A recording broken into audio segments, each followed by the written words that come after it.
about your book just isn't working, but you can't figure out what.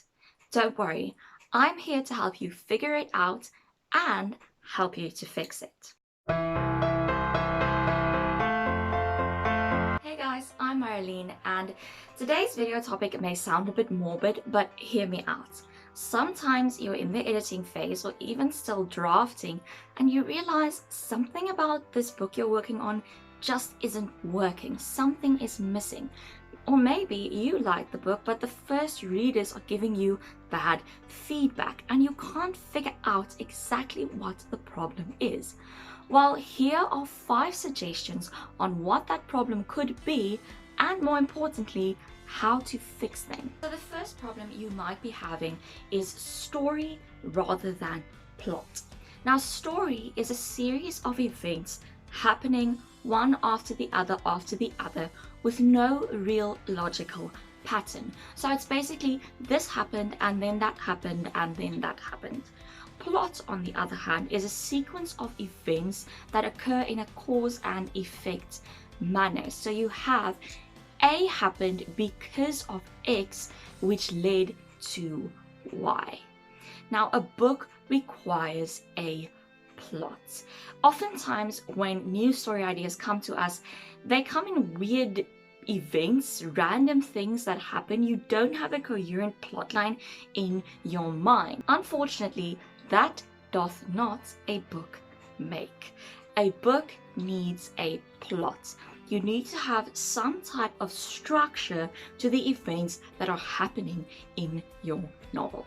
The best way to fix this is to look at plotting structures. I know a lot of people don't want to write to formula. I don't write to formula. It does help to use some of those predetermined structures as guidelines. So you might want to look into the 3-act structure, the plot embryo structure, perhaps the hero's journey, or Save the Cat. Megan Tennant, who is also an author tuber, has some great videos on plot structure, which I will link below. So yeah, just try to use those structures to give the events in your story some type of logical sequence that will be a plot and not just a thrown together story. The next possible problem is pacing. So maybe you have a great plot worked out, but the pacing of those scenes just isn't quite right. Pacing is incredibly important to a reader. They won't even know that that is the problem or that that is the reason they love the book, but trust me, pacing makes a huge difference. So you shouldn't have one action scene after the other, just things happening in a rolling kind of rock tumbling down a cliff type of way. But you also shouldn't write 500 pages of absolute nothing. There's a fine balance in when to put in which scenes. Once again, these plotting structures can help because they give you certain points at which certain things should happen. My best advice for this is actually to just look at your favorite stories. Read your favorite books, watch your favorite movies, and you'll see that there is a fine balance between comedic scenes, between action scenes, between emotional scenes. You need to give your reader time to breathe, but you also have to keep them there. If you guys want me to do a video just on pacing, please tell me in the comments below and I will do so. Next up is weak characters, and I'm sorry to say guys, but this is a fatal mistake. No amount of good plotting can save your book if you have weak characters. You have to address that weakness, otherwise it's not going to work. Characters drive the story. Characters are the reason people are there. People are reading. Readers connect with characters, not with story. So, perhaps your characters don't have clear motivations. Why are they doing the things that they are doing? Why are they in this book in the first place? Perhaps they are not clearly developed or three-dimensional enough. They don't have enough interests or unique personality traits. Perhaps your characters kind of mix together and they don't have enough distinction between them. An easy way to fix this is to use character sheets. So before you create your novel, or perhaps if you've already written it, you can still do it. It's always a good idea. You set up a questionnaire of different things that you should know about your character, like where they were born, what's their favorite food, what's their favorite color, what's their biggest fear, things like that. You can find about 1 million of these pre-set up on the internet. Fill that in to make sure that you know your character as a well-rounded individual. You can also use personality tests like the MBTI or 16 personalities, and also one I would very much recommend is the Enneagram. I think you pronounce it Enneagram. It's ENNEAGRAM. Which has 9 types of personalities, and each of them has a core fear and a core desire, and that can be a great way to understand your character. Also, your characters should have some form of development. Your main character cannot remain stagnant throughout the novel. There has to be a character arc. I have a video specifically on designing a simple but effective character arc, which I will put in the cards for you guys. Also, Sabaa Tahir, the writer of An Ember in the Ashes series, has a great class on Skillshare about knowing your characters well. Next up, you might have too many cliches or overused tropes. Nothing is original under the sun.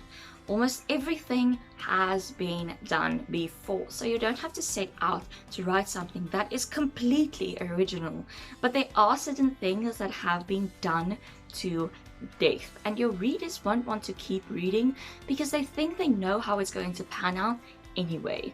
Things like the wise old wizard, the chosen one, or the answer was inside you all along are things that readers have seen over and over and over again. So why should they go through the trouble of reading any further if they know exactly how it's going to turn out? Even if it doesn't turn out that way, they might turn away. So here, it's not about, like I said, trying to write something completely original. It is about trying to put an original spin on something. You have to ensure that there is a reason for readers to read what you wrote and not something else. Perhaps you have been using a lot of cliches or a lot of overused tropes in a single book, which can feel very done before. So try to mix it up, try to put in original things, even if it's just your writing style, and give the reader a reason to read this book, even though it might be something they've seen before. The final error that might be present in your work is messy prose. Maybe you have an incredible plot with great pacing, amazing characters, and originality, but the writing just isn't good. Now listen, I'm not saying everyone needs to be a literary genius, and those aren't the types of books that sell in this market anyway. But if you have a lot of grammatical and syntax errors, or you use the same types of sentences and boring words over and over again, readers aren't going to feel interested. Writing is a craft for a reason. Now, I'm not saying everyone needs to be born with the ability to write perfectly. You can use aids like Grammarly or Pro Writing Aid to check your spelling, or to check words that you use too many times, to check your consistency, to check your sentence structure, things like that. And then also, if you want to do this in a professional capacity, it might also be a good idea to hire an editor. Of course, that is if you are doing self-publishing. If you're doing traditional publishing, you will go through a lot of edits with your agent and your editor. So please go through the trouble to do this.